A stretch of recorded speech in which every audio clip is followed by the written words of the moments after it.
Okay, so for those who are watching on Instagram, you can go to our link. So if you're watching on Instagram, you can go to our link. We're going live.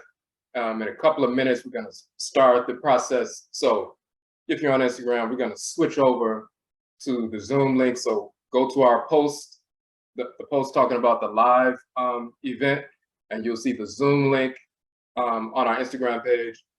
We'll just have Instagram up right now for a few minutes while, you know, some people are coming in, but in a few minutes, we're going to go off of Instagram and go straight to Zoom. We're already on Zoom, so go to our page, you'll see the Zoom link, and you can join the Zoom because we'll be showing images and other information with regard to what we're talking about tonight.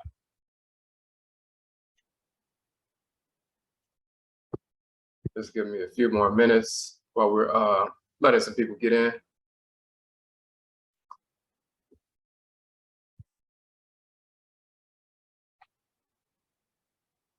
Okay, so first of all, Chiamo greetings. I say we thank everybody for tuning in.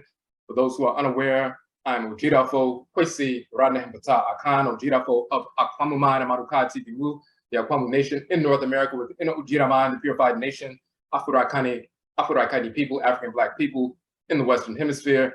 So we have both platforms going right now. We have we're live on Instagram and we're live on Zoom. For those of you who are checking us out on Instagram, go to the most recent post on our Instagram page so you can get the Zoom link, because you won't be able to see the information that we're posting, you know, as far as the documents and so forth, just from the live. So some of you are aware we did a broadcast on Zoom, on the Zoom platform this past Sunday on September 11th, and we were talking about our 7-day Obradwira, the Akan New Year in North America. So our New Year's Day is always calibrated towards the Atem Atamet or autumn equinox, which this year, September 22nd at 9:04 p.m. is the autumn equinox. And autumn is derived from the names Atem and Atamet, which are the male and female forces in creation, the male and female divinities, Atem and Atamet, that have to do with the completion of creation and so forth.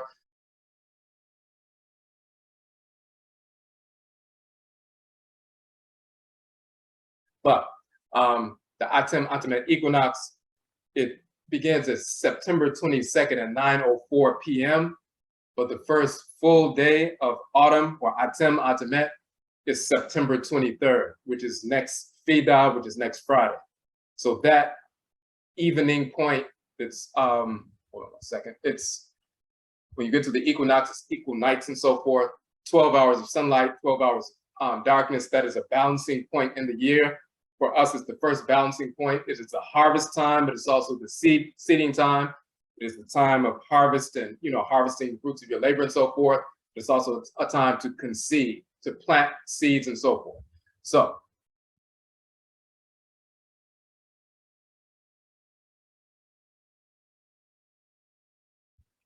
it's an ending, but it's also a beginning. So we have our New Year observance, Akan people on the continent, Akan people in Ghana and the Ivory Coast. Millions of them celebrate the oh-jee, which is the purification, the New Year around August, September, October shifts. But for us as Akan people in North America, we calibrate our New Year observance around the Atem Atamet equinox. We have a 7-day observance because the New Year's Day is September 23rd this year. Sometimes it's September 22nd. That's when the equinox is. Sometimes it's September 23rd. This year, the first full day of Atem Atamet or autumn is September 23rd. So that's our New Year's Day. So because we have a 7-day observance, this year is from September 17th through the 23rd. So we have 7 days that we observe.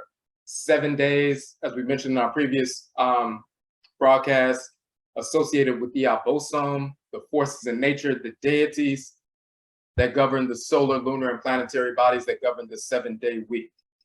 So what we wanted to do, normally, you know, we go to our ancestral shrines, our nkomre, our ancestral shrines, at sunset each one of the 7 days. You know, a communal gathering and so forth. We invoke the abosom, the deities. The Akan term for deities is abosom. We invoke the Nananomsom, the spiritually cultivated ancestresses and ancestors. 1 second. And once again, for those of you who joined on Instagram, if you go to our most recent post on our Instagram page, you will see the Zoom link. And you can go to that Zoom link and you will be able to see the documents that we post. I just posted this live on Instagram to let people know on Instagram that we were going live on Zoom, but we posted the Zoom link on our Instagram post, so you can see that and you can join in the Zoom, discussion. But so we went through some details about, and we saved that broadcast from September 11th, where we broke down the nature of the holiday, the 7-day observance and so forth, the nature of the practice, the cosmology that undergirds it and so forth. We went into detail about that, and we have that piece. You can download that and you can access it on YouTube. But what we want to do tonight and for the next 7 nights, going live for 7 nights, each one of the 7 evenings, 7 nights of our 7-day observance, to focus on the particular day and the principle or the ebe, the Akan term for proverb or ancestral religious teaching and so forth, the ebe associated with each day. So we're on our Obradwira page on our website. So let's open that back up. So basically what we do is, and we've already gone to our shrine, but what we do is around sunset each day from September 17th through the 23rd, around sunset, because sunset is the evening point where the sun is setting. That's the end of the warm cycle, but it's also when the sun goes into the quote unquote underworld or asamando and so forth, the spirit realm and so forth, that is akin to the seed being planted in the ground and going into conception and going into the underworld and so forth. And when the sun rises at dawn and so forth, that's akin to the spring equinox when the sun begins to rise at the equinox and so forth. So this is what we have. But just like the year begins at the evening point, the equinox, our observance begins at the evening point when the sun sets. That's the end of the warm cycle. It's the beginning of the cool cycle. And then we go into the spirit realm. We go to invoke the abosom, the deities. That's the Akan term for deities. And the Nananomsom, the spiritually cultivated ancestresses and ancestors of our spirit genetic blood circles. So now, around 7:15 Eastern Standard Time, 7:15, 7:30, that's around the sunset. So we went to the Nkomre, the shrine and so forth, to invoke the abosom, evoke the Nananomsom, invoke the deities, evoke our spiritually cultivated ancestresses and ancestors. And once we do that, then if you look on the Obradwira page, you see we were talking about, the definitions of oh-jee and so forth. But when we get to the Wab oh-jee section, we're going to click on that. And we touched on each one of these in the original broadcast that's posted. But we want to focus on one of them tonight. So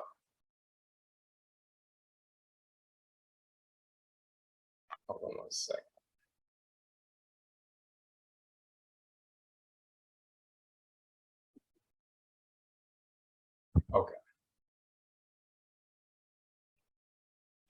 Okay, so when you see the Wab oh-jee page, we have it posted here.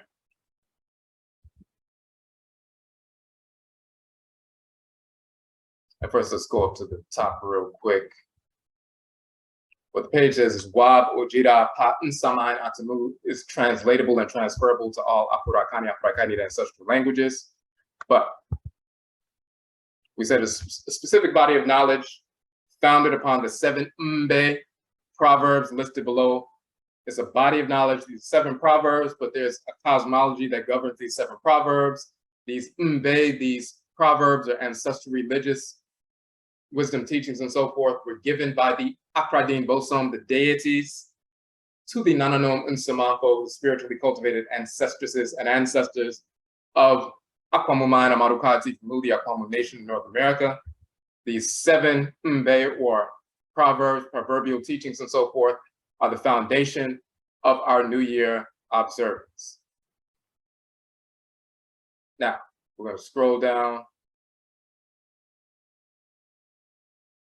And we say, oh-jee returns or restores the requisite level of purification necessary for Afuraitkait people, African Black people, to function completely, consciously, naturally, in harmony with our nature. As Afuraitkait people, African people, you are then able to consciously and properly embrace your Nananomsom, which is ancestral religion, Amamre, ancestral culture, fully without profanation.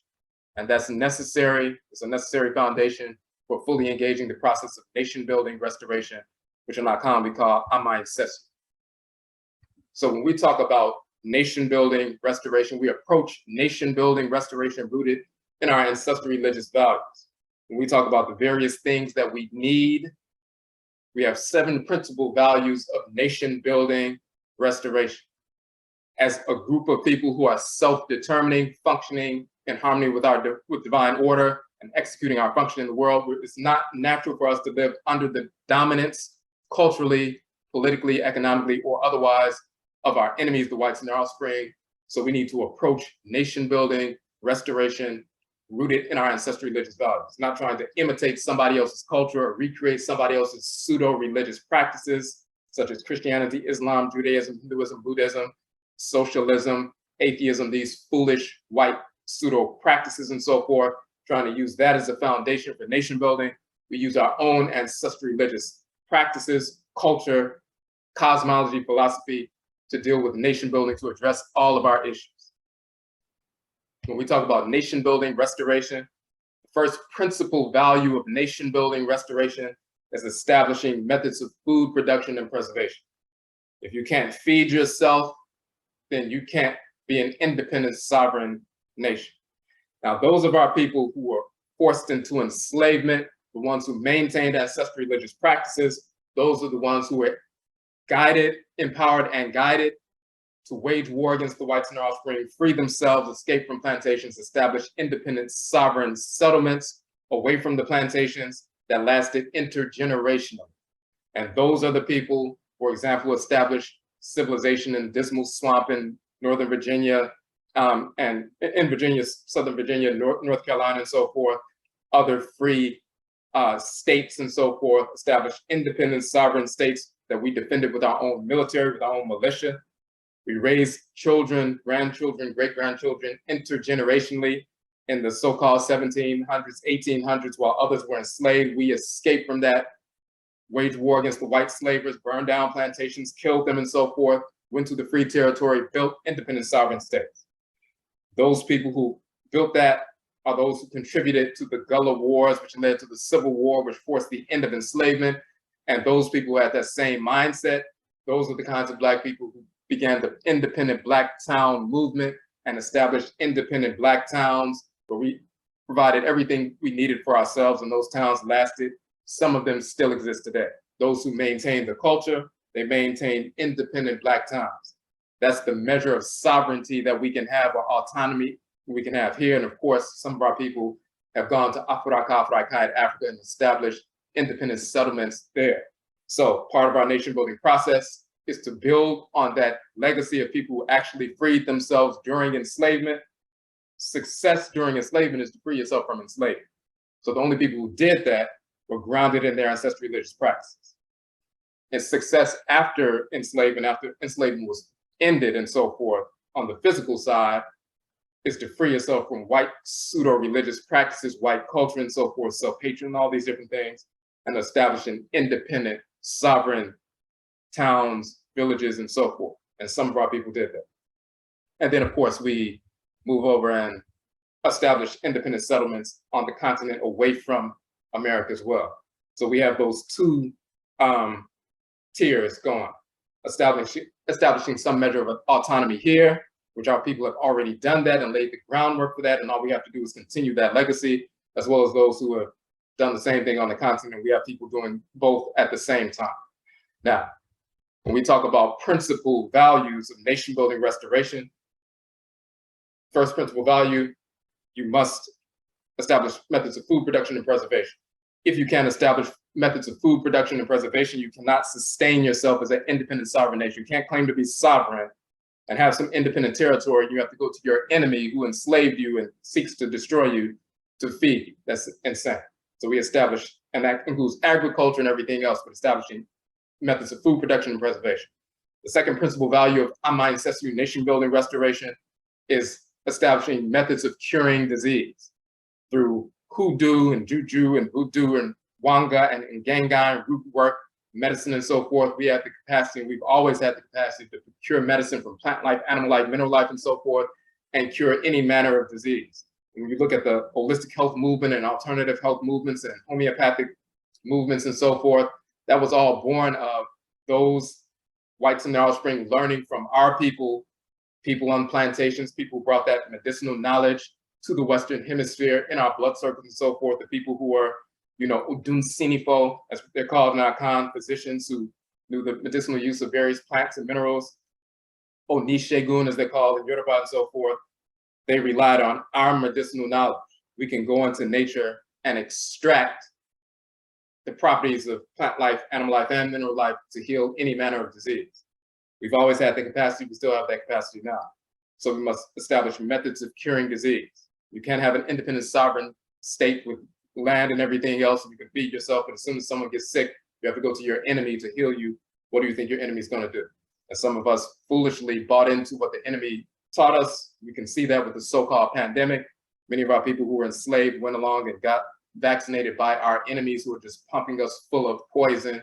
And 5-10 years from now, when people are developing ovarian cancer and prostate cancer and various forms of cancer, then they'll realize that they were set up. But those who are conscious would never allow our enemies to lure us into taking some foolish injections to poison us and set us up for a genocidal program. But when you're conscious and you're grounded, you know that we have within our culture the capacity to cure ourselves from any manner of disease. So that's the second principal value of nation building restoration. Third principal value is establishing forms of a military structure. The fourth principal value is establishing institutions for training institutions, cultural institutions, religious institutions to transfer knowledge, training institutions for medicine, training institutions for agriculture, training institutions for religious culture and cultural expression and so forth, so we understand the value of what we are building and so forth. The fifth principal value is establishing sound systems of governance and jurisprudence. The sixth principal value is the manufacturing of clothing. The sixth principal value is the acquisition of land, and the seventh principal value is the manufacturing of clothing and so forth. So those 7 principal values govern our nation building restoration process, but we must have culture in place. We must have ancestral moral culture, moral reversion in place. We revert back to our ancestral religious practice. We don't convert anybody, we engage in reversion. Reversion meaning we return to our natural, pristine, original state before corruption. So ancestral moral reversion, we're reverting back to that which is pure and original. When we look at oh-jee, these are 7 principal values connected to the 7 days of the week and the deities that govern the 7 days of the week. So on Instagram, for those who just joined, we're going to go off Instagram. If you go on our first page, our first post on our Instagram page, you will see the Zoom link, and then you can go to that Zoom link right now. You can join in the discussion because we're about to start showing the documents and things that we're going to talk about that you won't be able to see on Instagram. So we're going to log off to Instagram right now. Just go to our first post, the Obradwira post, the most recent post, and you'll see the Zoom link. All right.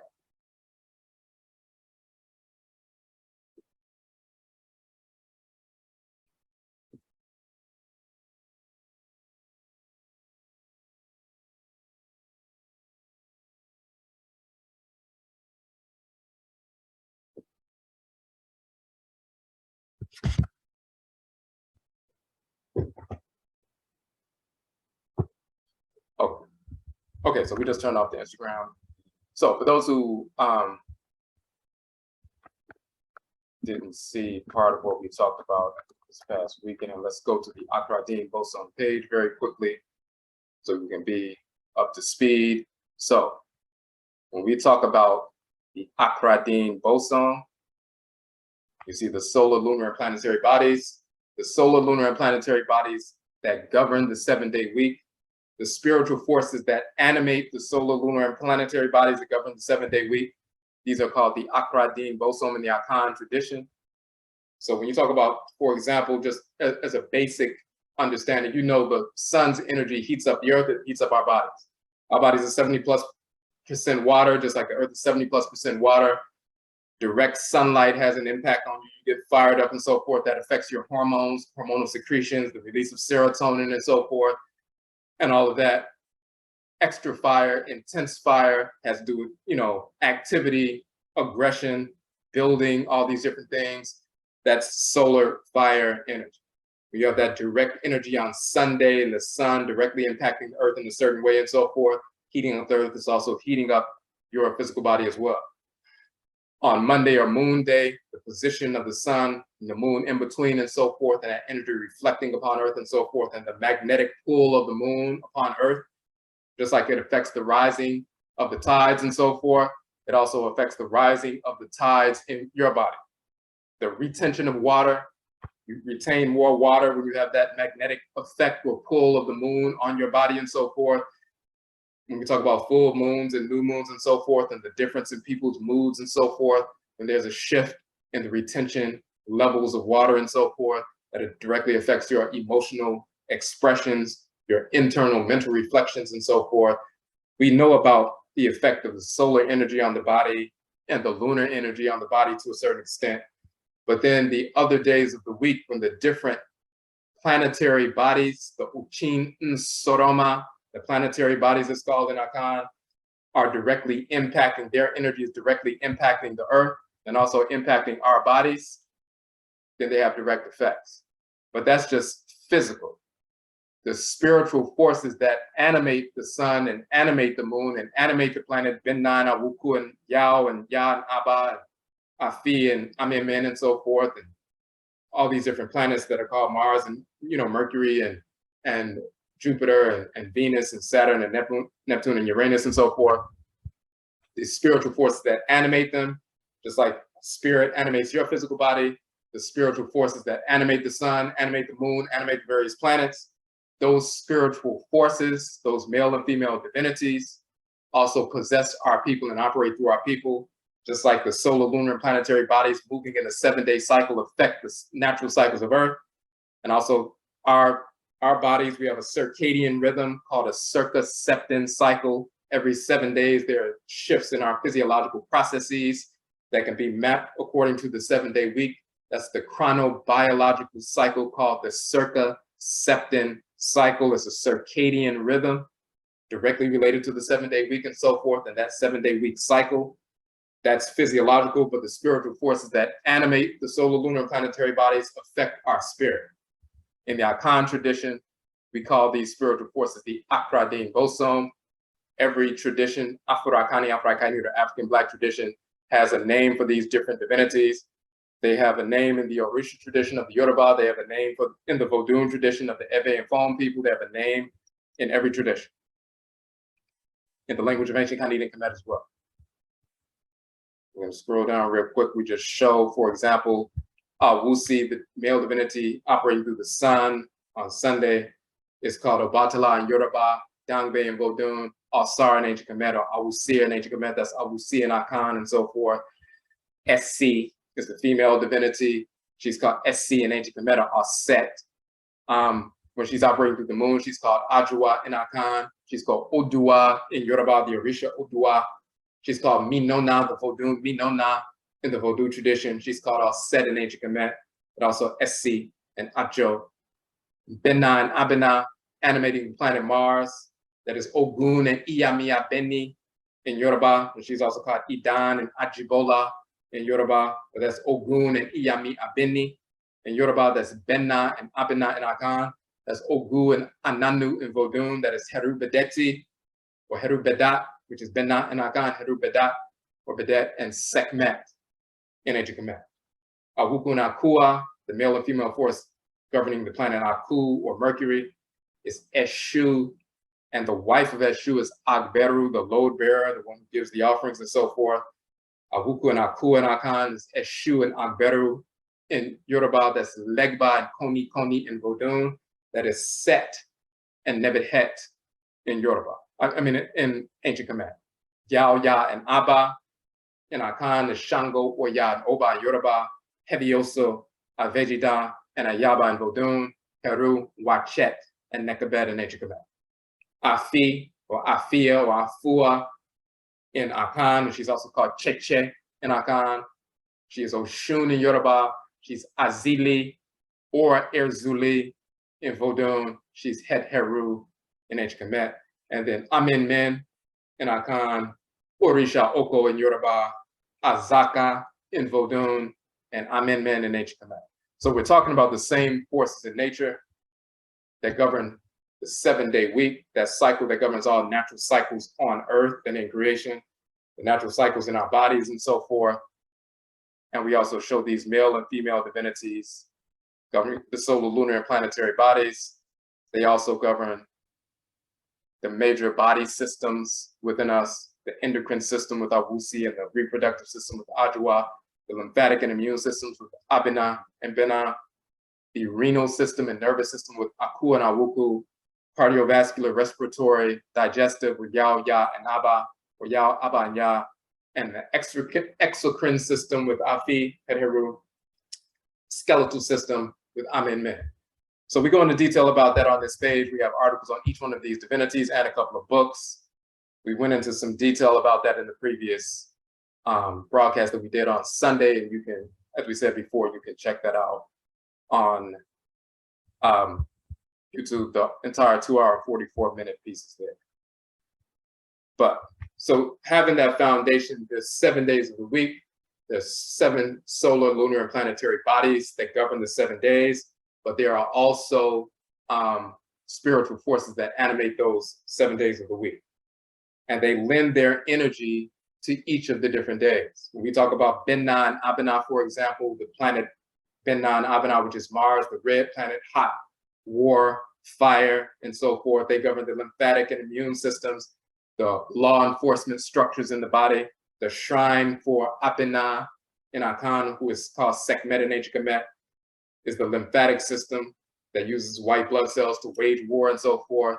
The shrine in the body for Benna, who's Benna in Akan and Ogun in Yoruba and so forth, is the immune system and so forth. And immune system cells like the red blood cells use, iron for immunity as well. And he's the divinity of iron and so forth. So with iron poor blood, you can't have, immunity because you're weak. But when you have that iron rich blood and so forth, the red blood cells wielding iron to wage war against cancer cells and so forth, the red fiery divinity, Benna, Ogun, Heru Bedet, waging war against, with the iron, the divinity of metal, waging war against the enemies and so forth. That happens in our bodies. It also happens in our community and so forth. But when you look at that 3rd day of the week, Tuesday, it's governed by the planet Benna and Abena, the male and female forces that govern so-called Mars, but that's Benna and Abena. Then the proverb associated with that has to do with some fiery energy and has to do with defense and so forth. So each day of the week carries the energy of the solar, lunar, or planetary body that governs that day of the week. And each one of the set of 7 mbe, each one of these proverbs carry the energy of that day of the week. So we have 7 days of the week. Let's go back to the days of the week real quick.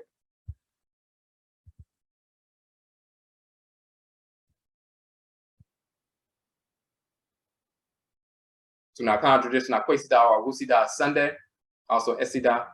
Joda is Monday. Bennada or Abennada is Tuesday. Notice they are named after the deities. The days are named after the deities. Awukuda or Akuada is Wednesday. Yauda, Yada, Abada is Thursday. Fida, named after the deities Afi and Afi, is Friday. And Minida is Saturday. So these days are named after the deities that govern them and their solar, lunar, and planetary bodies. Now, That's every day of the week. People born on that each day, it's an indication to the community of what deity governs their spiritual head, their kra, their soul, the divinity in the head region. So if you as an ancestor or ancestress, you are in the ancestral realm, living amongst the other ancestresses and ancestors. When we transition as elders and eldresses, and our spirits go to the ancestral realm and we commune with those who've gone before us, our great-great-great-great-grandparents going back thousands of years, and we're living in community with them for 100, 150 years and so forth. And then it's time for us to return back into the world through our clans. Before we are drawn into the womb of one of the women of our clan, we are drawn to Inyamewa and Inyame, the great mother and great father, supreme being. We are given a soul, a divine consciousness, a deity that's installed in the head region, just like your brain regulates everything that happens in the body. It is an entity in your head region that regulates everything that takes place in the body. In your spiritual head, there's a spiritual force, a spiritual brain called the Okra, male Okra, female in the Akan tradition. The soul, the divine consciousness, it is a deity, a male divinity if you're male, a female deity if you're female, a god or goddess, Nabosum, that takes up residence in the head region that's assigned to you to guide you throughout the course of your life. It's called Ori, Inu, and Yoruba, and Sebido, and Vodun, and so forth. It's called the Ka in Khanit and Kamit. But that's the divinity in the head region. When you're assigned a specific divinity that carries the energy of one of these Abosom, one of these deities, then you will be sent into the world on their day to let the community know that you were assigned to this divinity. If you are born on Tuesday, Ben Nada, and you're a male, the community knows right away, oh, he was born on Ben Nada, Benna's day, the deity Benna, his day, and the deity Benna, the deity of hot war, hot metal and war and fire and so forth, that is quote unquote Ogun, that's Benna and Akan. If you're a male born on Benna Da or Benna's day, then the community knows right away, oh, this is a child of Benna. He is a Kwa Benna. Kwa Benna is his soul name because he's a servant Kwa of the deity Benna. He came into the world to carry that Benna energy into the world. He was assigned to the deity Benna before he was sent into the womb, and that's why he came into the world on Benna's day. So he is called Kwa Benna, and that's what's happening. Same thing with Ah Benna, the female. If a female child is born on Benada or Abenada, that means she was born on Abena's day. Abena in Akan is also called Setchima in Akan. She's called Setchimet or Sekmet in ancient Kemet. She's the warrioress, lymphatic system, and so forth, law enforcement structure, divine killer, executioner, but also a healeress. If a female child is born on Abenada or Tuesday, the community knows right away she's a child of Abena. She was assigned to Abena. Abena governs her head, Sekmet governs her head. So we give her the proper name, Abena, and we also guide her in the proper way to develop that energy so she can contribute that fiery energy to the clan, because that's what the clan needs. The male will contribute that fiery energy. Somebody else is born on a different day and they're a child of a healer, a healeress, or an agriculturalist divinity and so forth. They need to bring that agriculturalist energy into the clan so they can develop that skill within the clan. If somebody's a healer or healeress, they need to bring that energy into the clan so they can contribute that talent, that skill to the clan. Everything that the clan needs is connected to the divinity that governs us. So we see each day of the week is governed by our solar, lunar, planetary body, but most importantly, the spirit that governs the solar, lunar, or planetary body. And that's every day of the week. Now, when we look at our particular 7 days, our special 7-day observance in North America, in Aakhuamuman, Amaruka, Atifi, the Aakhuamuman nation in North America, we have a 7-day week. This particular year, because, as we said before, the autumn equinox, Atemet equinox is September, the first full day of autumn is September 23rd, which is this coming Fidar Friday. Then the first day of our 7-day observance is today, September 17th. Sometimes, which is a Miminidah Saturday. Sometimes the first day of the observance is Sunday. Sometimes it's Tuesday, sometimes it's Wednesday, Thursday, Friday, whatever it is. This year, it's Memenida or Saturday.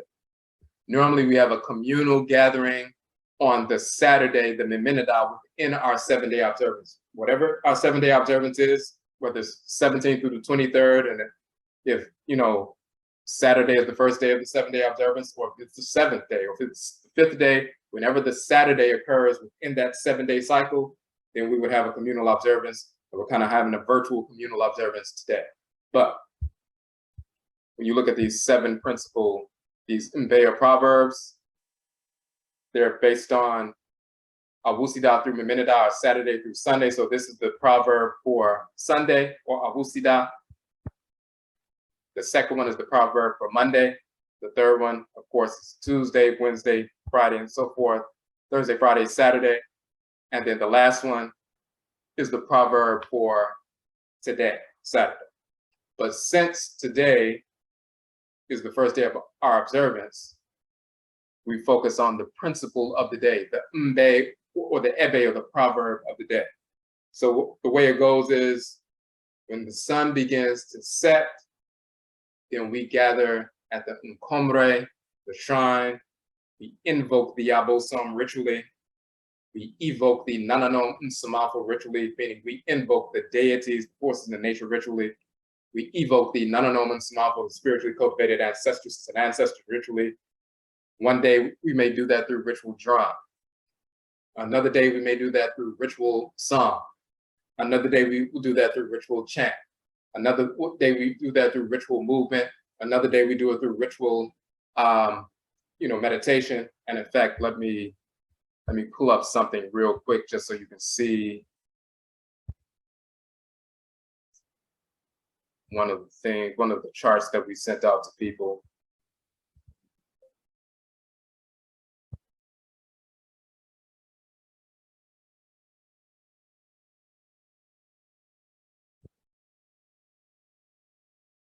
And of course, if you have any questions, you can post them in the chat room. I just want to pull up this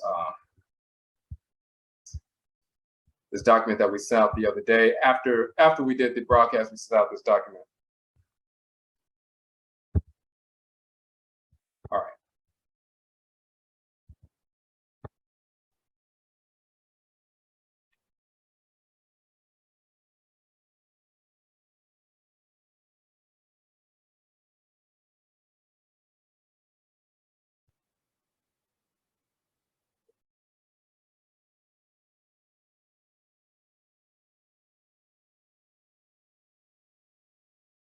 Okay, so we sent out this chart because we brought this up last weekend. Akradimbosom, those are the days, the 7 days of the week. Ne, which means and. Nanasom, ancestral religion, and Neye means action or ritual. So Akradimbosom and religious ritual.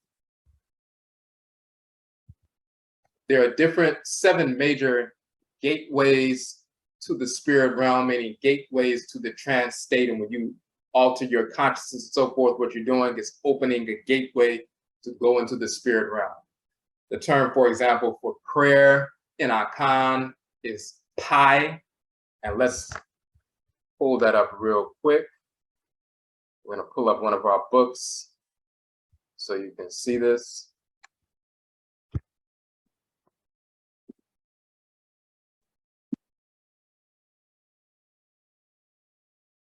When we look at the term for prayer, it gives important cosmological understanding.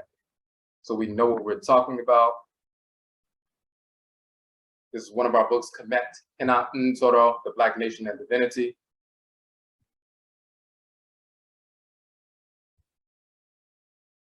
And we were talking about the term Kamit and Kamit and divinity, Neter, and so forth.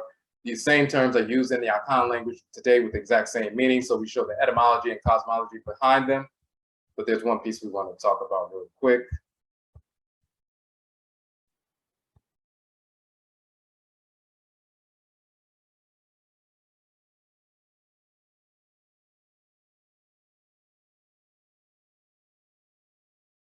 So when we're talking about the Akan term, Toro, which is the term, you see the axe here, and the seated divinity, hieroglyph or medutu, for the term ntr, misnomer nectar, meaning deity, netter meaning God, netert meaning goddess, but it's ntoro and ntorot, and we use that term every day in our Akan tradition because we speak the same language.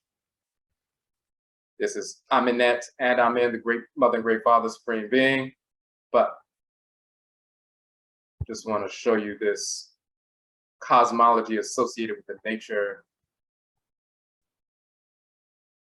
of the term and function of prayer, so you have a different understanding.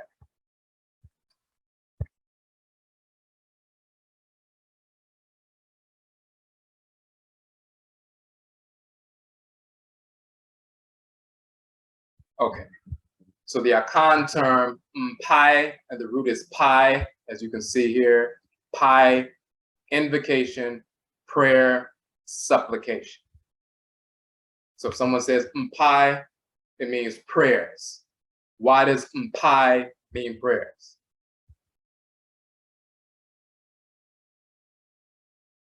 The root means, the term is pi, it means to strike, to smite, to split, rive, cleave, or break. If you take an axe and you chop a tree, or you split a tree, or you cleave, you're splitting, you're rending, and so forth, that's striking, that's smiting, that's splitting. And even the sound pop or pi, you split the tree. So why do we use the term pi for prayers? If it means to split, like with an axe, to split or cleave and so forth. Because when we engage in ritual invocation, for example, releasing ritual sound vibrations, someone can sing to a certain pitch to the extent that the sound vibrations can break a glass. Or you hear somebody in a car and the sound vibrations are reverberating and so forth, and it causes the glass in your home to shake or whatever. Sound vibrations have power. We engage in ritual invocation.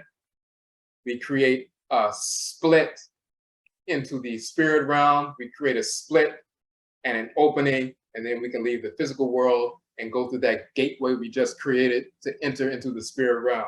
That is the ritual function and nature of prayer. So the term pi is the sound that the split makes. But the ritual invocation, the sound vibrations, or other ritual movements and so forth, create a split, an incision into the spirit realm. We open that, split that incision, and it's a gateway to go into the spirit realm. So that's the Akan term for prayer, pi, ritual invocation. It's talking about what's actually taking place. And that's also related to the fact that the term for deity is spelled with the axe, and nobody knew why we would use an axe to represent divinity, because the axe is a splitting, and when the deities come down and split the head of the individual and possess, that's a splitting, that's a pi, that's a ritual invocation and so forth. And there's a whole cosmology associated with that. Okay, so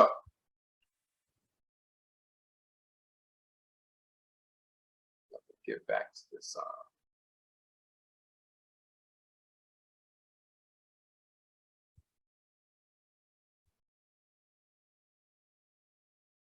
So we talked about 7 major gateways to the spirit realm, to splitting or creating that incision.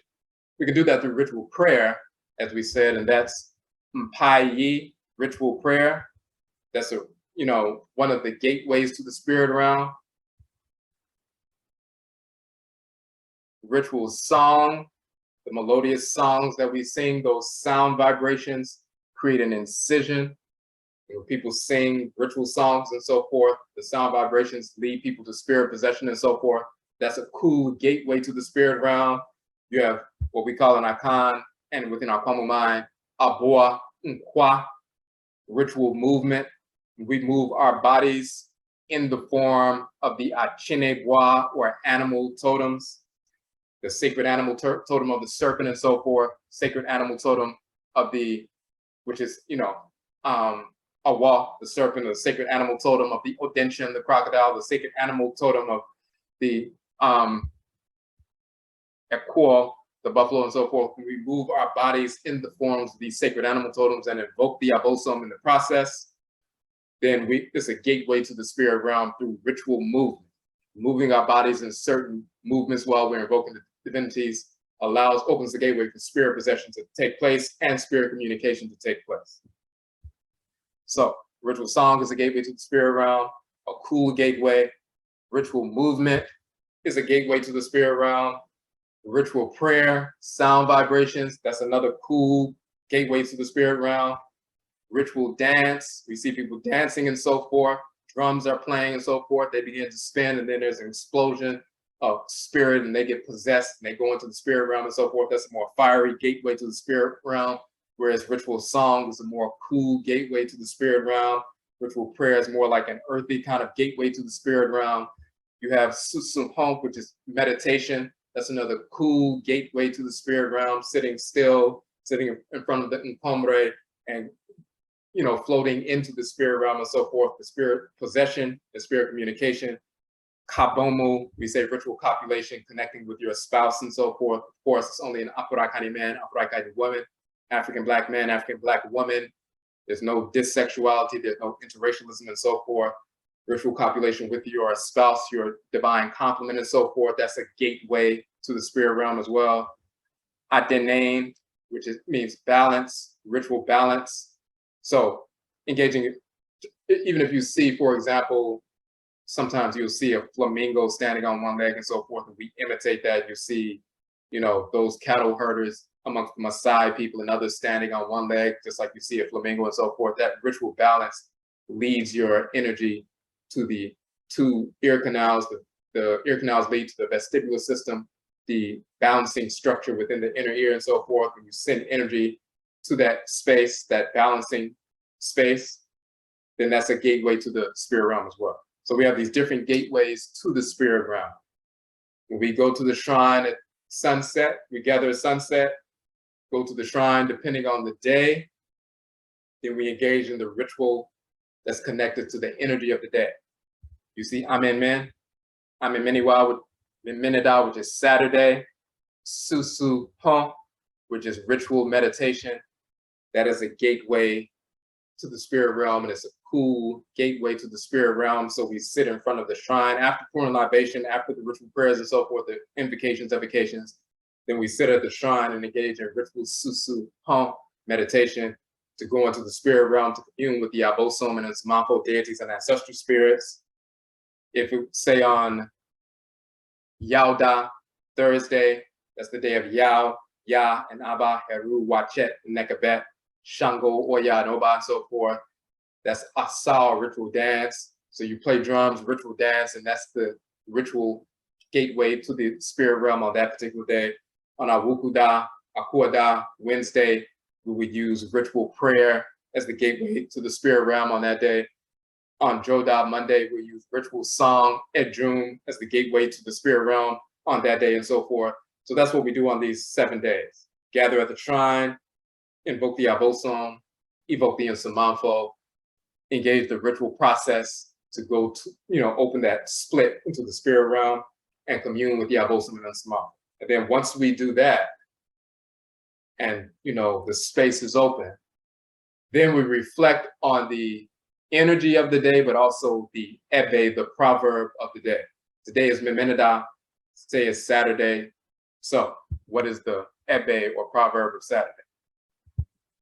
Let's go back to our page.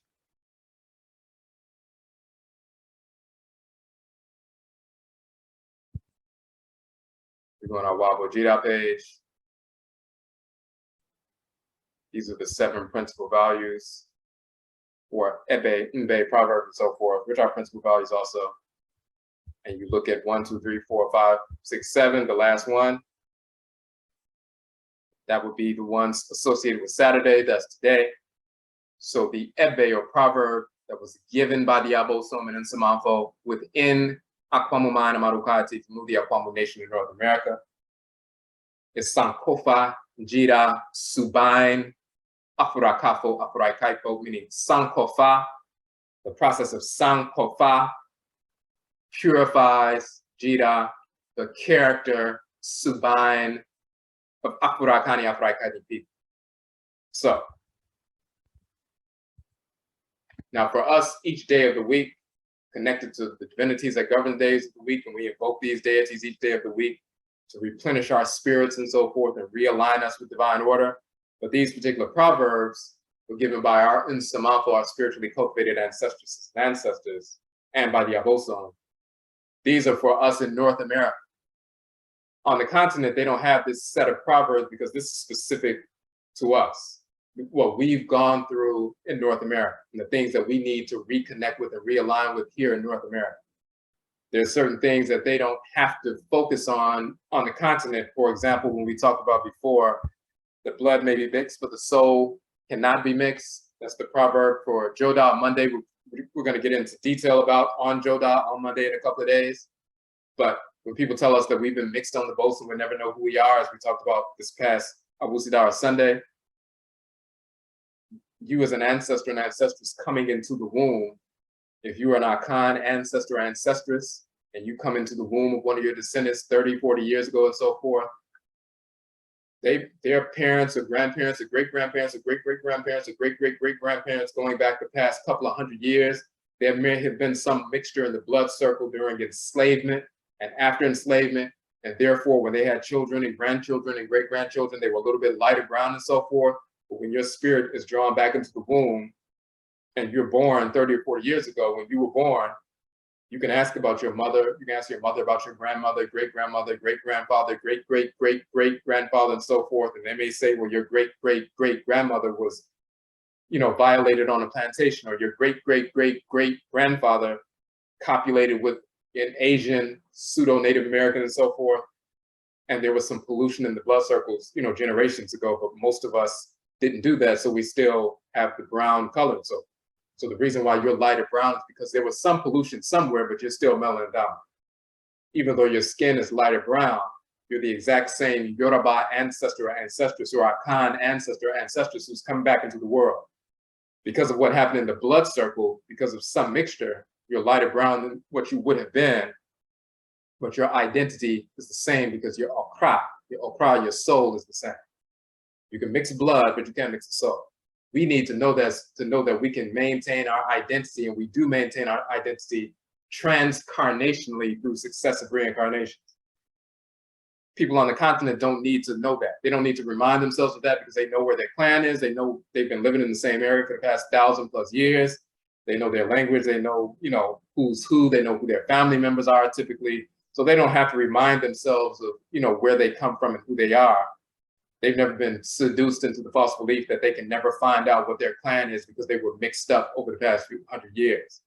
And we're looking for an identity with ridiculous ideas like Moors and Asiatics and Indigenous Americans and Hebrews and all this stupidity and even extraterrestrials, pure idiocy across the board. But people are looking for identities because the whites in our spring taught us and forced us falsely to believe that we could never find out who we are. But when we embrace our culture, we realign ourselves with this reality and ritualize that remembrance every year. We infuse that into us and realign ourselves with that every year ritually in a powerful way, so we'll never forget that. And we constantly remind ourselves of that. We align with the divinities that teach us that and infuse that within us, and of course our children as well. So that's just one of the proverbs, but all of them are associated with us here in North America. So even though they have a 7-day observance in, different parts of Ghana, some of them focus on the divinities of the 7 days if they remember that. Many of them have been colonized, so they don't even remember that there are deities of the 7 days of the week. Some of them do, some of them don't. And they include different things by giving offerings and different things and communicating with the ancestral spirits like we do. But this set of 7 principal Mbeya proverbs, they don't have these, and we have this specifically for us. That's in addition to a regular 7-day observance. We have this in addition to that. So ours is unique. The other thing that makes ours unique is it's calibrated to the autumn equinox because of the region of the Earth Mother that we live upon. So, but the principle for today, Sankofa, Jira, Subain, Afurakafu, Afuraitkait, meaning Afurakani, Afuraitkait people. The process of Sankofa purifies our character as Afurakani, Afuraitkait people. So if you forget something, San means to return, Ka means to go, and fa means to grasp. So when you see people talk about the Sankofa proverb, and it's ye wo wedifi, na wo Sankofa, yin chi, or say wo wedifi, na wo Sankofa, yin chi, say wo wedifi, if you forget or if your mind leaves you, na wo Sankofa, and you Sankofa, return, go and grasp, yin chi. It is not hated. It's not hated for you to return, go and grasp. Return consciously to what happened in the past, go and grasp that so you can solve your problem or your issue in the present. Go back and find out what went wrong so you can remedy it now. Sankofa. So that's not only a process, it's also a divinity. But san means to return, ko means to go, and fa means to grasp. So even on a mundane level, if you are about to get in your car and you leave the house and then you can't find your car keys, then you have to san, ko, fa, return mentally, go, fa, san, go, ko, and fa, grasp, and retrace your steps. You go back in the past, what room was I in at first? Then what room did I go to? Then what was the next room I went to? What happened in the past that led me to the point right now that I don't have my keys? So you go back in your memory, you turn, go and grasp mentally, you start retracing your steps, and then you remember, oh, I went over here into the bathroom, then you go to the bathroom and your keys are right there. You have to go back to your past, find out what took place, and then take that knowledge and apply it to the present. For us, when we find ourselves in a negative situation, colonization, enslavement, economic oppression, and so forth. We need to be free. We need to be liberated. We need to be independent, and so forth. How do we get to this point? And what steps do we need to take to get back to normal? And we were talking about nation building, restoration, and so forth. So yes, we go back. What took place over the past few hundred years to get us to this point? And of course, we know about enslavement and everything else. Part of that process is, what did our people do who were successful to overcome enslavement? The ones who were successful during enslavement are the ones who freed themselves in their lifetimes, not praying for freedom, not praying for white people to free them, but killing the so-called slave masters, wives, children, staff, freeing themselves from enslavement and establishing independent sovereign states during their lifetimes, not 10 lifetimes later, but in their lifetimes. We have people who did that. We follow that example. After the enslavement era was over, and now you're in economic and political, colonization and so forth, those who maintained and established independent Black towns maintained the most autonomy in comparison to any other Black group. Return, going and grasping, seeing what they did. Europeans are not going to constantly write about hundreds of independent Black towns all over America because that would be too empowering for us to know. Most Black people don't know that we established hundreds of Black towns where people were building businesses and defending themselves. They only talk about the ones that fell apart. They'll talk about Rosewood, and they'll talk about Tulsa, Oklahoma, Black Wall Street, the ones that were destroyed by Europeans. The whites and offspring are enemies. They'll talk about those and write about those to make us believe that anytime we establish anything, it's going to fall apart. But there are other towns that still exist. There are towns right now, like Mound Bayou, Mississippi, or North Brentwood, Maryland, and so forth, and other towns that still exist right now that are over 100 years old, that were established by our people, that continue to, prosper. So we have that to build upon and expand upon what they built then. Those people were living in independent Black towns and doing it the proper way at greater autonomy than the people who were suffering in the Jim Crow South and moving up north and trying to get jobs and so forth and suffering under, northern racism as well. So we have that to build on. So that's part of the Sankofa process. But even beyond that, our Sankofa process has to go all the way back. How do we get to this point where Europeans were able to take over the past 100+ years in West and Central Afuraitkait, Africa? Now you notice Europeans showed up in so-called 1471, for example, in the region of where the Gold Coast is now, in Ghana and so forth. Then they built a fort, at first kind of like a shopping mall, quote unquote, a fort where they would bring their wares, and then people from the continent interior would bring their wares and they would trade. But of course, the European had other ideas. They built that fort in so-called 1482, 12,482. But then, you know, the enslavement process began. And what happens is some of our people are waging war against one another. The Europeans on the coast, then you had Arabs there as well. And then they will purchase the prisoners of war as well as the convicted felons from some of our people and take those into enslavement. The European was never strong enough to go up into the continent, snatch people up, put them on boats, and take them to take them to the Western Hemisphere. They were not capable of that 99.9% of the time. They couldn't even deal with the malaria with the mosquitoes. They had to be around the coast. They had to wait for us to be at war with one another. And sometimes those wars had to do with some of our people embracing the idiocy of Islam and so forth. And then those brainwashed Muslim individuals waging war against, the Black population who wasn't embracing that foolishness. And the fallout is prisoners of war, convicted felons. And then those would be purchased by the whites and their offspring. But they were never capable of invading and taking over in Western Central Afuraitkait. So the Europeans show up in the 1471, build a fort in 1482 and so forth. From that point, then decades later, enslavement process begins and so forth. When you look at the Berlin Conference, so-called 1885, when European quote unquote powers began to divide up Africa, you have French West Africa and the British West Africa and British in Central Africa and all these different places, and the Germans in Togo and all this other stuff. They carve up the continent. That's at the Berlin Conference, 1885. And some of these nations began to give up their sovereignty in the late 1800s. From the 1480s to the 1880s, the Europeans were in the region of Western Central Afuraitkait, but they were not in control of any of those nations. Before the enslavement process began, they were not in control. During the entire 400 plus years of enslavement in the region, they were not in control. They didn't take control until 1885 and afterwards. And some places it was in the early 1900s, like in the Asante region. The British didn't take over until 1902. They fought over 6 wars against the Asante, and they lost all of them except the last one. The Anglo-Asante wars and so forth, the British were losing every war after war after war against the Asante. But when Asante had a civil war where they would fight each other, then on the outside, the British came and attacked. And most of the British army was made up of Black people from other nations and so forth.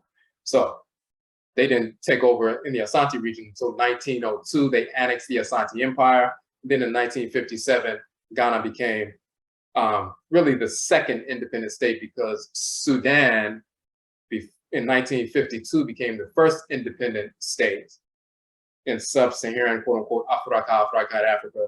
And then 4 years later, in 1956, Ghana became independent. Some people think that Ghana was the first country to become independent. It was actually Sudan, which is actually ancient Nubia. So the British were in control from 1902 to 1957.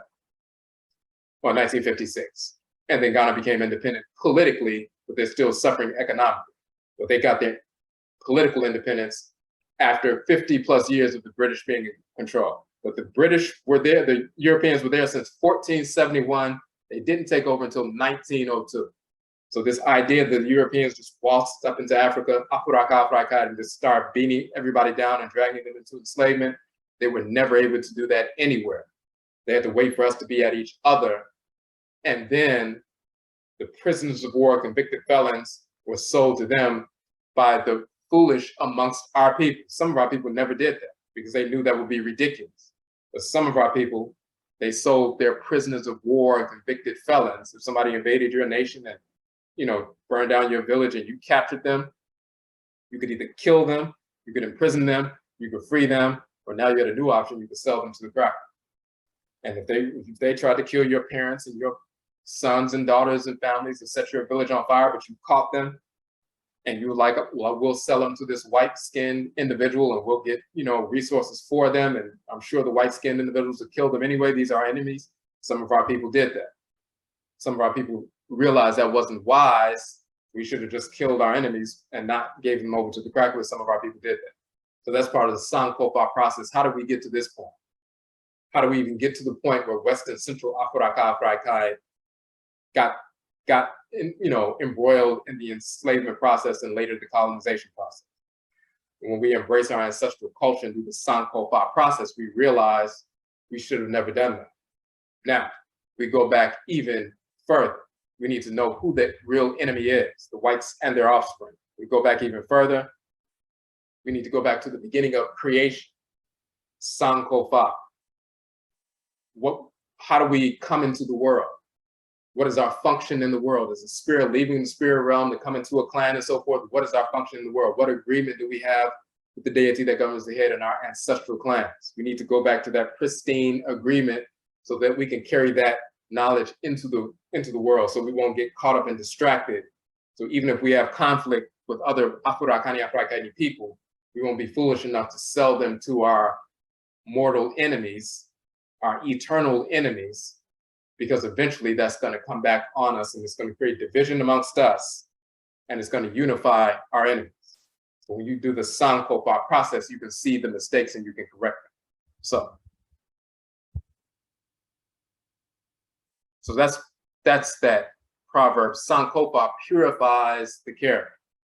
When you look true historically, and you can make better decisions using Sankofa mentally, that purifies your character, the way you're going to operate. Now we look spiritually, Sankofa, the process of Sankofa also purifies your character. So let's look at what the Sankofa piece actually means.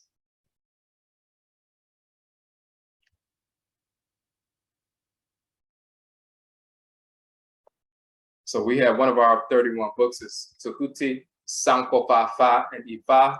You click on that book.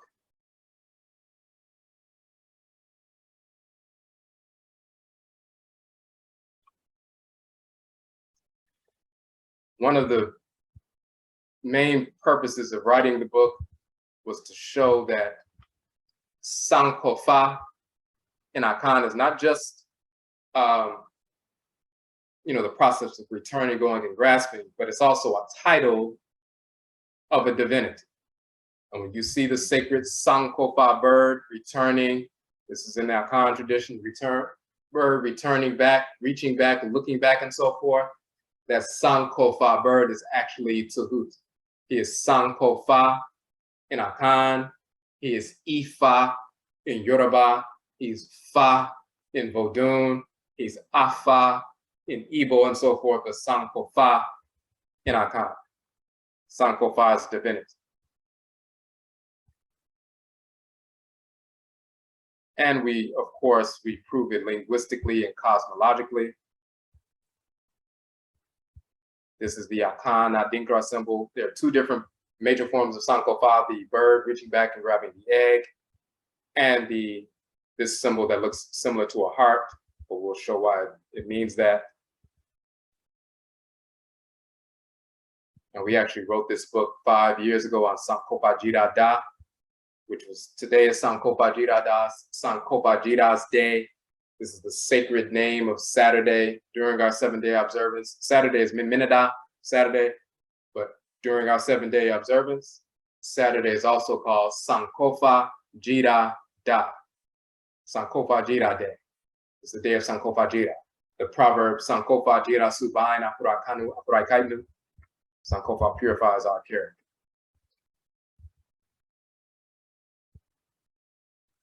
Okay.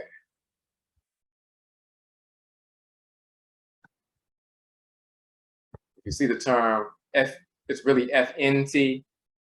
The viper is F, little horned viper. The wavy water line is N, and the little loaf of bread is T. And then this determinative symbol is the nose, so it's FNT.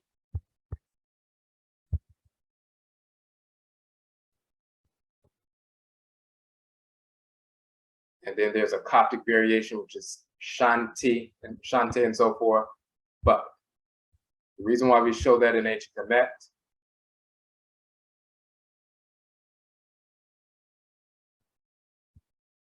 and it's really spelled FNT, and the Egyptologists used to stick an E in between to facilitate pronunciation. we were showing the difference between Fwini and Akan and Shrini and Akan. But the most important part is this. So we can skip in. It's not fanti in this context, it's font, font. The E, as they call it, the Nisbi adjective in Akan is kind of like the ish in English, or the ik in English. So font is the term, fonti is font-ish or font-ik, like in English, that would be fonti in Akan, in ancient Kemet. Font is fonti. We just saw that the term font or fenet, but font, let's look at that real quick. Font or thent, nose. And this is the determinative symbol of the nose.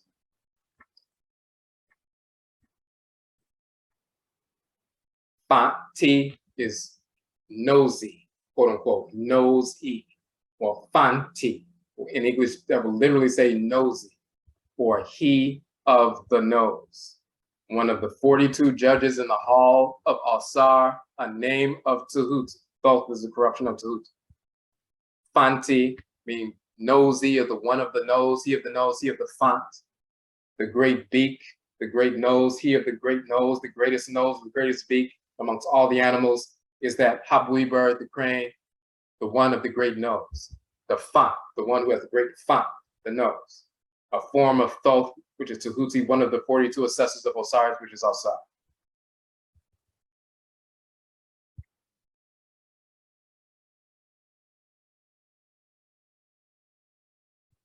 What we were showing in that context is, of course, that's Tahuti, he of the nose. When you look at that bird, searching out, bending down, using the nose to peck through and so forth, to search out, to investigate, to reckon up, and it is the same habui bird of, Tahuti and so forth.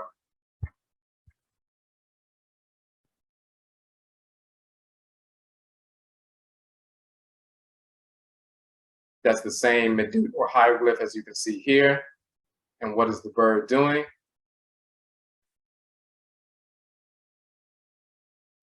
He scrapes and scratches to get under the surface to grab the nutrients, as you can see, grabbing the food here.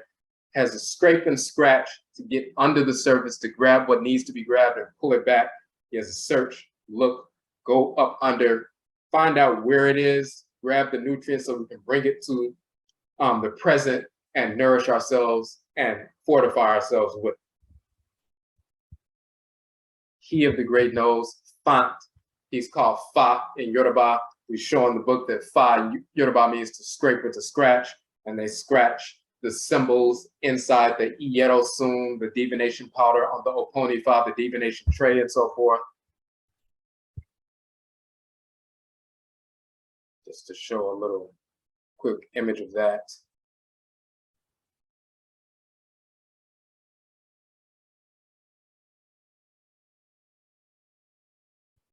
So the diviner, the Babalawo, or the Yanifa and so forth, scrapes or scratches and makes the marks, the lines in the divination powder and so forth to show the sacred symbols that represent, what's happening in creation, that manifest the Odu, that carry the energy of different Orisha that are governing that specific, life situation.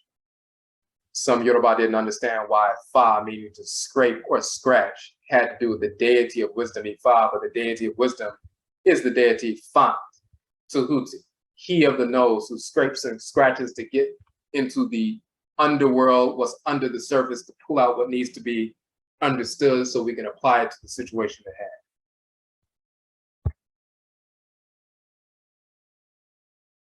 So we showed that, but then there's also the symbol of both birds together grasping the egg. That's returning, going and grasping the bird, looking back and grasping the egg. The egg is going to become the new bird and so forth. So they're going back to grasp. They're going back to their past to grasp what's going to happen in the future and so forth. The egg is an ancestor, the one who's returned from the past and is coming back into the world to be born, the ancient one coming back to the present. You're reaching to the past, to that ancestral spirit, to bring that spirit into the present.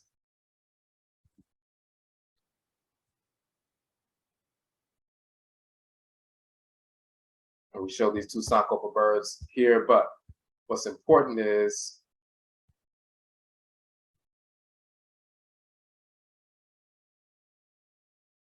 the egg that we're talking about with the two birds reaching back. They're reaching back to grab the egg out of the ovaries. That's the fallopian tubes and so forth. The two birds are inside of the fallopian tubes, grabbing the egg and pulling the egg out. And once the egg comes into, is fertilized and so forth, it's going to be the returning ancestral ancestors. The Adinkra symbol of Het Heru with her cow's ears and so forth is the Sankofa symbol. So you have Tahuti and Seshat sitting inside the fallopian tubes and so forth, facilitating the return of the ancestral spirit. So that's the Sankofa symbol in ancient Kemet. That's the face of Het Heru. She has cow's ears. She's shown as the sacred cow, her animal totem. She has the ears of a cow. That's the face of Het Heru in the chapel that's connected of Het Heru, that's connected to the temple of Hatshepsut when we visit Kemet in May. And if you would like to attend that trip with us, that study tour with us, you can sign up. We will be going to that. That's one of the places we visit. That particular column right here is from the chapel of Het Heru that's connected to the temple of Hatshepsut, the Queen Mother Hatshepsut and so forth. You see she has cow's ears. You can see her closely here. She has cow's ears, but that cow's ears, her sacred animal totem. That's the cow, the horns of the fallopian tubes, the face of the cow is literally inside the womb of the woman, and these are the fallopian tubes and so forth. Het Heru, who governs the fallopian tubes. Het Heru, or the house of Heru and so forth. This is where conception takes place inside the fallopian tubes and so forth. The egg is released into the tubes. The great ancestor or ancestress is going to be conceived inside the house, the Het of Heru, Het Heru and so forth. Her sacred cow, the face is the womb, and the horns are the fallopian tubes. This is the symbol here. That's the symbol.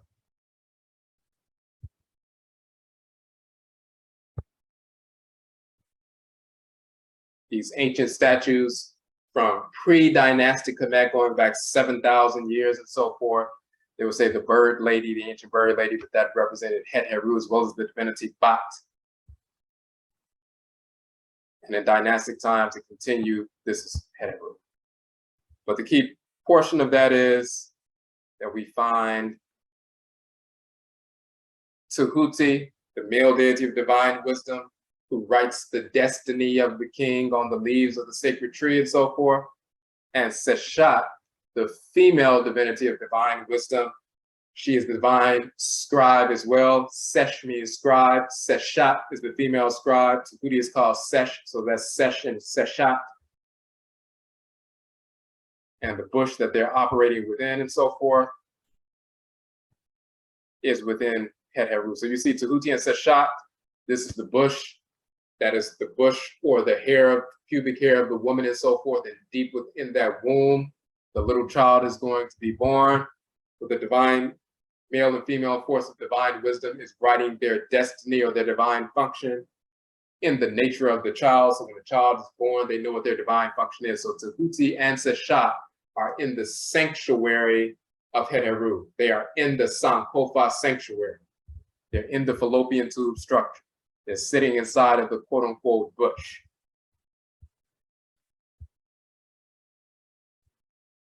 And we show here that the Sankofa symbol from ancient Kemet into the Akan tradition.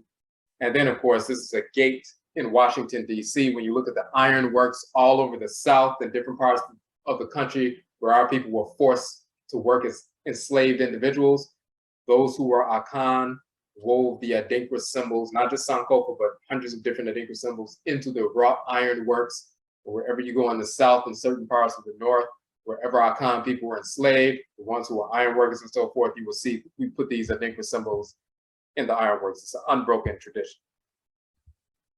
Sacred animal totems of Tahuti and Seshat. This is Seshat, the great mother of wisdom, Tahuti. And this in the temple of Apet Reset, or so-called Luxor. This is where you find these reliefs of Tahuti and Seshat. You will see them as well when we go to Kamit. And we show their association with the palm tree. These two divinities are associated with the palm tree in ancient Kamit.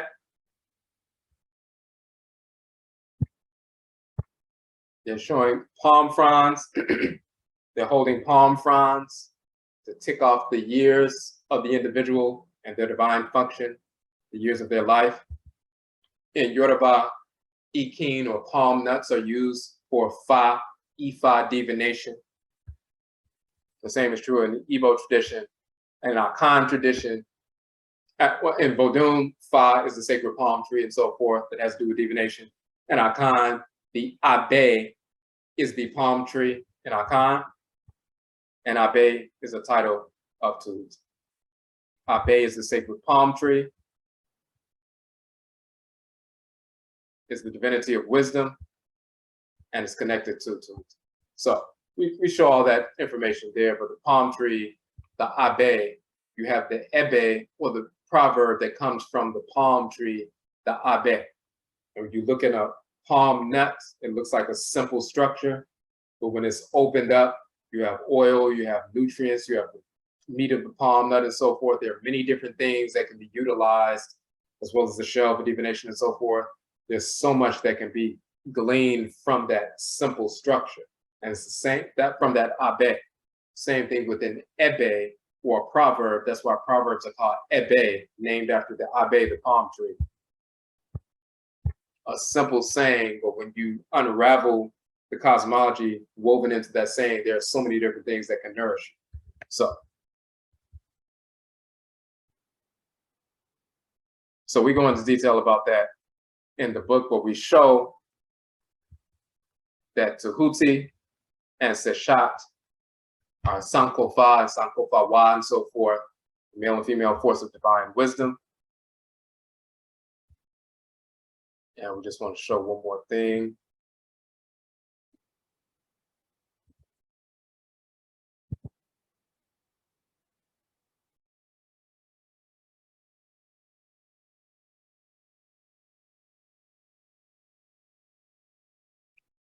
We said the proverb is Sankofa, Jira, Subain, Afurakanu, Afuraitkait. Let's go back to that real quick.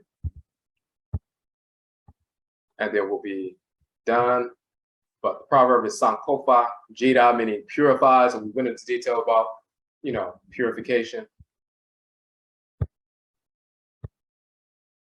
Sankofa, Jira, purifies, Subain, the character of Afurakanu, Afuraitkait.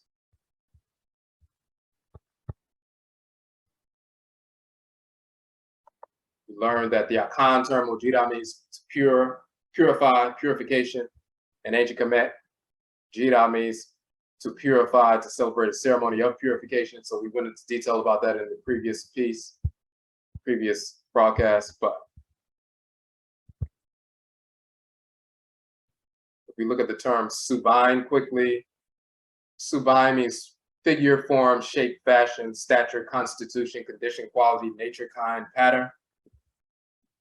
Is comprised of a su, a species, kind, sort, quality, character, manner, and bind. Bind can mean row, fence, enclosure, or frame. Bind also means form, figure, shape, manner. And abind, a house built of stone, a large, fine building, a palace. That would be the seat of government, is the abind. But it's also a row of fence, the structure. So the fence, the structure, the building, the shape, the form, bind.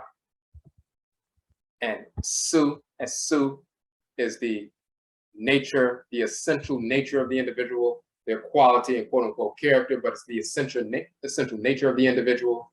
Your su is your essential nature. that makes you unique from every other individual, plant life, animal life, mineral life, Afuraitkait, human life on earth. You have an essential nature. The structure around your essential nature, the fence or the structure or the building around your essential nature or quality is the bind. So you have su, which is your essential nature, and then you have a structure around your nature, which is the bind. Su bind is the term for character. That structure that people come in contact with is a reflection of your essential nature, the way you express yourself, the way you express your character and so forth. That is a reflection of your essential nature.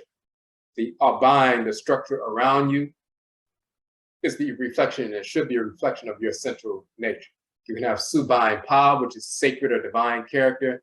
You can have subind bani, which is evil character. That means the structure around your essential nature is perverse. And people say, oh, they have bad character and so forth.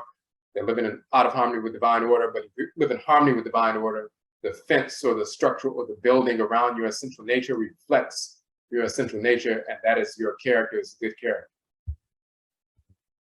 So, Sankofa, the process of Sankofa, returning, going, and grasping, purifies Jida, your character. When you return to your essential nature, your divine function in creation, why you came into the world, and realign yourself with that, then that process purifies your character. That's how you purify yourself and get back on track. Ritually, you engage the Sankofa process, which means invoking Tuhuti and Sesha, the deities of divine wisdom, to find out what your divine function in the world is. What is your purpose? What is your destiny? What is your function? And one final thing, just to show, and we'll talk about this in coming days also.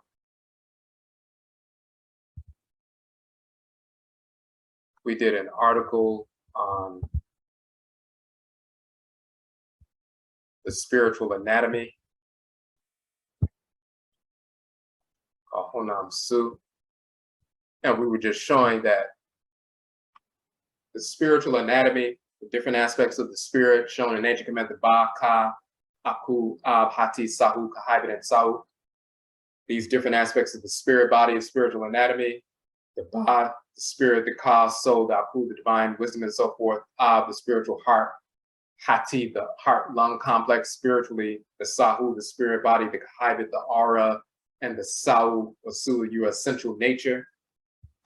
All of these aspects of the spiritual anatomy from ancient Khanit and Kamit exist in the Akan language by the same names with the same definitions. And we proved that in this article, but we're just going to shoot down to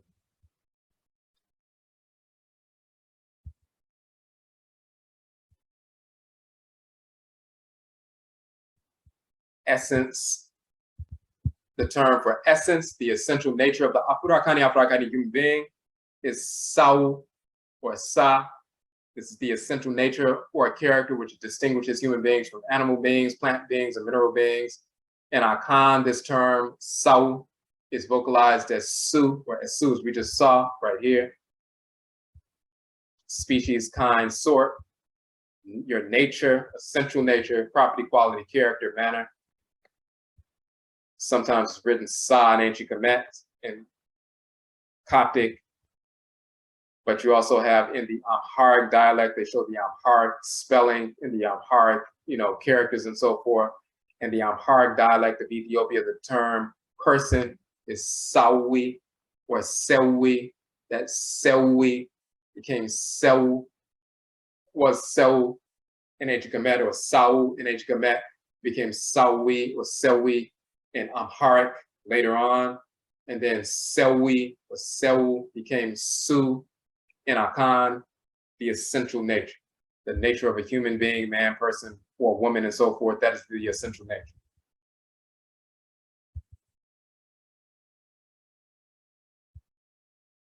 Now, so we're just showing that that's the same thing. So the Su is the essential nature, and the bind is the fence or the structure around your nature, which is your character.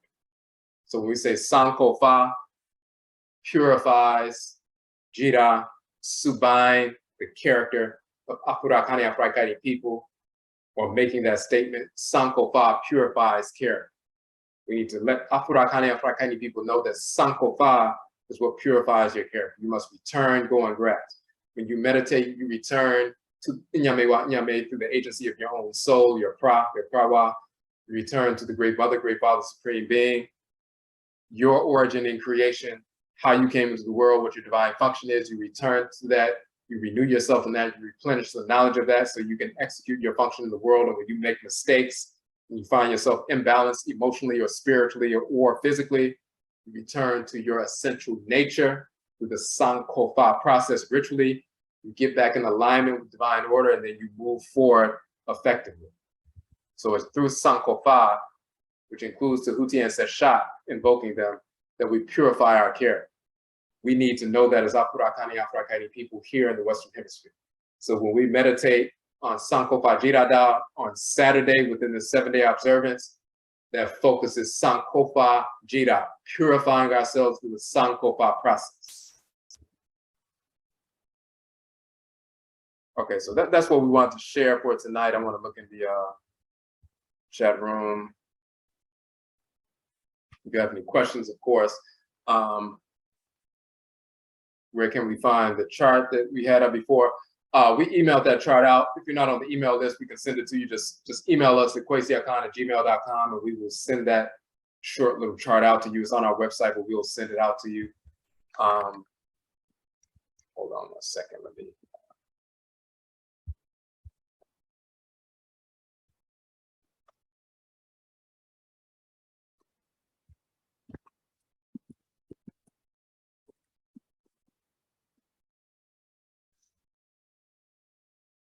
Check to see if I can just put it up in the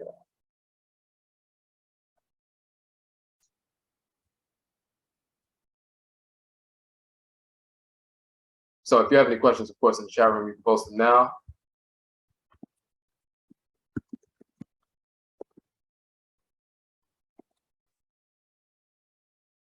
Okay, I'll put this link in the chat room right now. That's the chart. We did email it, but if you're not on the email list, of course, you can hit us up and we can put you on the list so you can receive all notifications.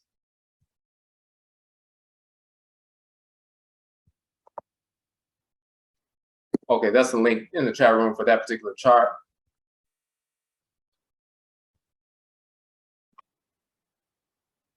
Okay, it says, question, do all SAR children have a strong gravitation towards things such as judicial functions, for example, to adjudicate and settle disputes, bring peace to the community and family?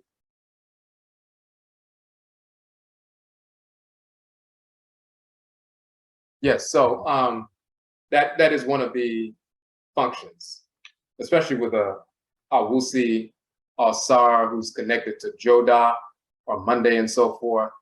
And in fact, we're going to get into that on Joda on Monday. But while we're talking about that, let me just show you on the Aakhuamuman Boson page.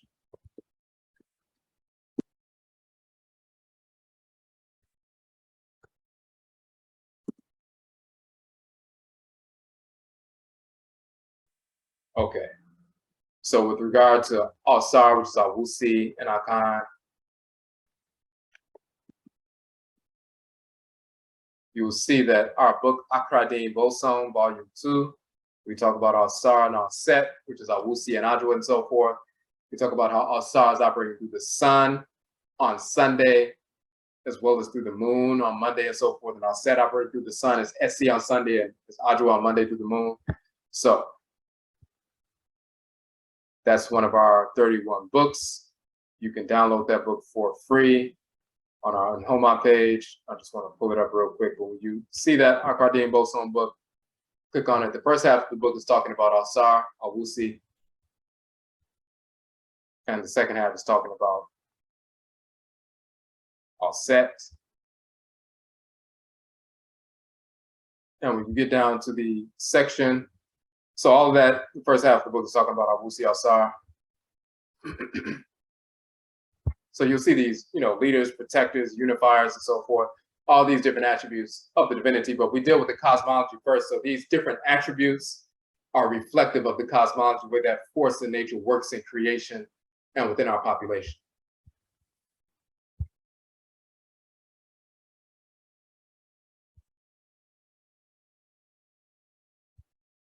Okay, the question is, who is the abosom of the subconscious? So there are terms that don't fully reflect, you know, for example, the id, the ego, superego, subconscious, superconscious, and the things like that. They don't fully reflect, the spirit realm. So when people say the subconscious, so that's what's been written about. Let me give you an example, because it's more, it's more in depth.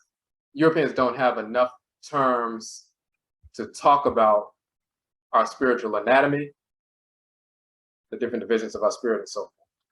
But let's just look at consciousness. So real quick, and I just want to show you one of the books so you can get to it. So in our book, the Okra Complex, the Soul of Akanfo,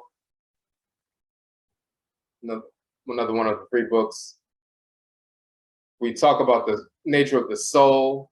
The soul is the divine consciousness.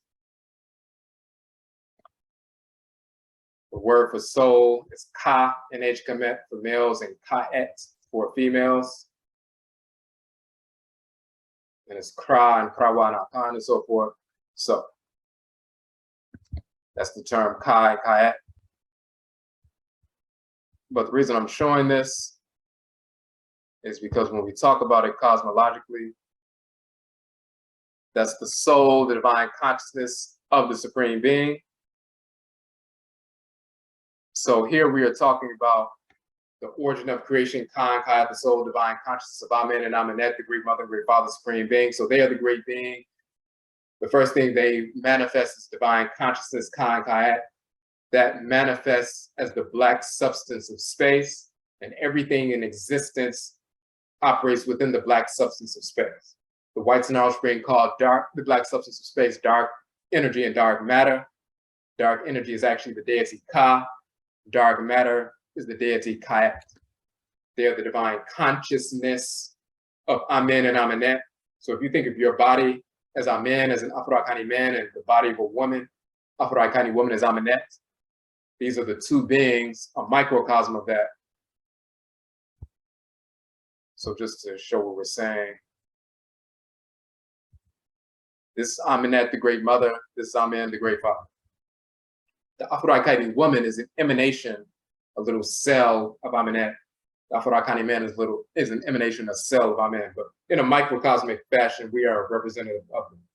So if you look at your body as Amen, as an Afuraitkait man, and the body of the Afuraitkait woman is Amenet, then there's a black substance that permeates your entire body, which is melanin, and we're talking about internally, not just externally, but internally.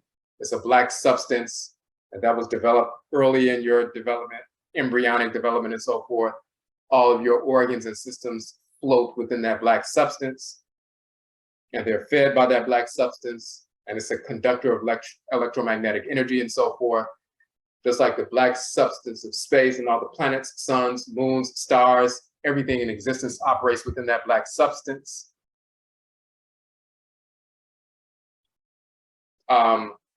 So the planets, suns, moons, stars are like the organs within the great divine body, but the black substance is all encompassing. That is the Ka and Kayat, the soul, the divine consciousness of Inyamewa and Inyame.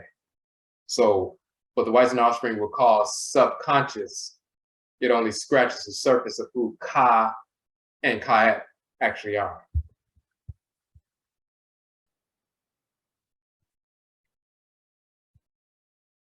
This is Amen and Amenet, and this is Kaka and Kakayat. They'll call them, sometimes they spell it Keku and Kekuet and so forth, but actually they are Ka, the father of the fathers of the deities, Kayat, the grandmother of the deities and so forth. They're also called Keku and Kekuit and so forth, but they are the divine consciousness that animate the black substance of space. That is where they get this notion of subconscious or superconsciousness from and so forth, but they really don't understand what that is because they don't know who these 2 male and female divinities are. But Amen and Amenet are first, Ka and Kayat are second.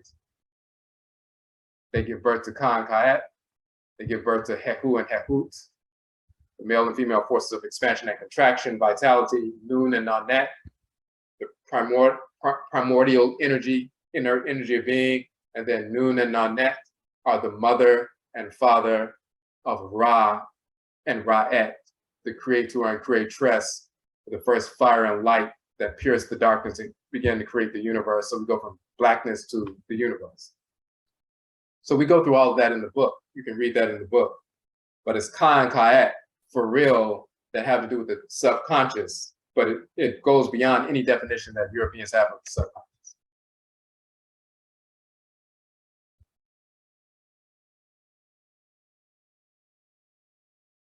Okay, and one more question before we go. We're gonna connect every day at 9 p.m. And this one was a little bit longer. We'll do it for about an hour. We went a little bit over this time because we had to lay the foundation for the day.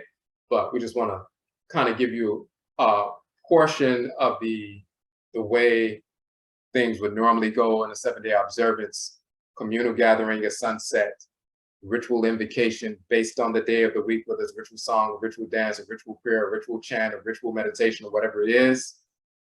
And then once that invocation has taken place, and we've aligning with the forces of nature in Samanfo, ancestral spirits and so forth, then we reflect and discuss the principle of the day, how it has been incorporated by our ancestors and ancestors in the past, and how we incorporate that now, how it's been put into place over the past year, and how we're going to put it in place in this coming year. And then we leave that day grounded in that Ebe, in that divine ancestral wisdom teaching. We're crystallizing that, and we move to the next day. And by the time we finish the 7 days, we've gone through all of those 7 principles. We've invoked the Abosom, the government days, and so forth. So this is just a portion of what we will be doing, in principle, on these 7 days, just so people have an understanding. But you can do these things on your own. People are on their own at sunset or at some point in the evening, going to your ancestral shrine, engaging in ritual practice and focusing on these ancestral wisdom teachings and incorporating them within yourself and so forth. But each night for the next, for the remainder of the 6 nights, we'll get together at 9 p.m. We will go live. We'll spend about an hour to go over, that Ebe of the day and so forth, and go through some questions and so forth. And we'll do that all the way through until the New Year's Day. All right. The final question we have in the chat room, hold on 1 second. And yes, we are catching up with the Adivisa divination. So everybody who's on the list, we will catch up with that. Do siblings have a transcarnational connection? For example, 2 brothers born from the same father, both born on Sunday, but in different years and different days. Is it appropriate to spiritually, hold on 1 second, read into such occurrence where 2 siblings are born under jurisdiction of the same divinity? Could such siblings be connected from the spirit realm and connected through a transcarnation or reincarnation to the same bloodline? Yeah, so that happens on a regular basis. Sometimes, people were brothers and sisters in previous lifetimes. Sometimes they weren't. It just depends. It's a case-by-case basis. But yes, that's not uncommon at all. People will be having been a brother and sister, or a brother and brother, or sister and sister in a previous lifetime. They come back into the world in the same fashion before. Sometimes they come back into the world, from different lines. They may be cousins and so forth. Sometimes they come back into the world. They're part of the same clan, but they're not in the same womb. So they were brothers in a previous lifetime. Now they are not brothers, but they're from the same clan. But since in North America, we may not, because we've been, acculturated with misinformation, we don't always know what clan we're from. So we're just walking around saying we're Black and we're in America. But we don't realize we're a Fulani or something. And then we come in contact with somebody who goes to the college we go to, and we're drawn to them. It turns out that they're Fulani. If we would go back, 10 generations, our great-grandparents or siblings, we came through that blood circle, and, we ended up in these different, families, but we're actually connected because we have a transcarnational connection. So sometimes it's more distant, but sometimes it's in the same thing. Okay. One thing we do want to mention before we go, a couple of things. So we do have coming up for the brothers, we have our 13-week course, Obedima.